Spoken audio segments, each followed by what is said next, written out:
Vllaznia ka hedhur një hap të rëndësishëm drejt kualifikimit në raundin e parë të Conference League pasi triumfoi 2-1 ndaj Malishevës në stadiumin Loro Buriqi. Skuadra nga Kosova e nisi ndeshjen në mënyrën më të mirë të mundshme duke kaluar në avantazh në minutën e 3. Gjylani realizoi një super gol direkt nga goditja e këndit duke surprizuar portierin dhe mbrojtjen shkodrane. Reagimi i vllaznisë erdhi në fundin e pjesës së parë. Në minutën e 37 Çato barazoi shifrat me një goditje të bukur nga distanca, ndërsa 45 minutat e para mbyllen me rezultatin 1-1. Momenti vendimtar i sfidës erdhi në minutën e 55 kur Skovgard u ndeshkua me karton të kuq pas një ndërhyrje të ashpër ndaj Kubazit. Vetëm një minutë më vonë Musta përfitoi nga godia e dënimit dhe realizoi golin e përmbysjes për vllaznin. Në pjesën e mbetur të takimit Malisheva provoi të kthehej në lojë, por u ndal nga pritjet vendimtare të portierit Jukaj. Me këtë fitore 2-1 vllaznia udhton me avantazh drejt ndeshjes së kthimit, e cila do të luhet me 15 korrik. Edi Martini komplimentoi djemt dhe nuk e fsheu faktin se kjo ka qenë një javë stresuese për të gjithë. Normalisht Malisheva filloi më mirë se në ndeshje.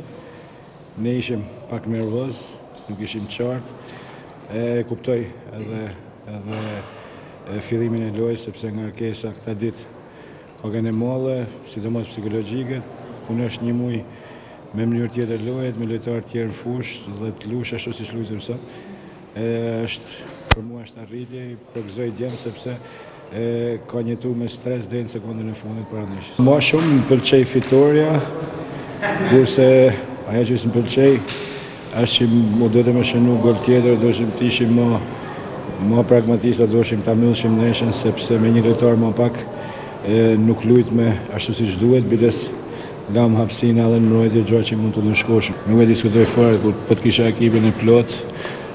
Nuk do të ishte kjo rezultat, do të ishte rezultat tjetër, por gjithsesi s'ka çfarë bëjmë. Ne do të shkojmë bëjmë ndeshjen tonë, e di që është ndeshje e vështirë, ndeshje e hapur, edhe fitoft më mirë. Profesor, ka shpresa për të federuar ndonjë lojtar ndeshjen tjetër apo me Nuk lejohet. E vetmja e rreshtë do të jetë Tafili që ka me kartel të kuq që s'ka luajtur atje, duhet i orë më tepër.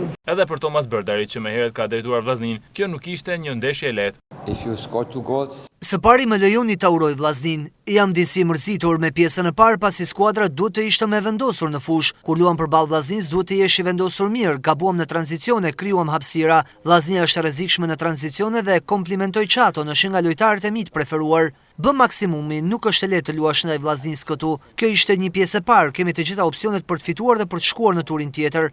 Në detajet e vogla duhet punojmë fort. Emiliano Musta debutoi me gol të vllaznia, ish kapiteni i Elbasanit i dha fitoren kuqebluve ndaj Malishevës. Është kënaqësi që fituam rreth parë, që nisëm mbar me këmbën e mbar sezonin e ri dhe është ndeshje mjaft e rëndësishme Kupat e Evropës për vllaznin që ta kalojmë këtë tur. Pastaj goli është një kënaqësi personale, por edhe që ndihmova ekipin. Unë kam luajtur shpesh herë si kundërshtar në Shkodër, është një stadium mjaft i vështirë, tempulli i futbollit shqiptar.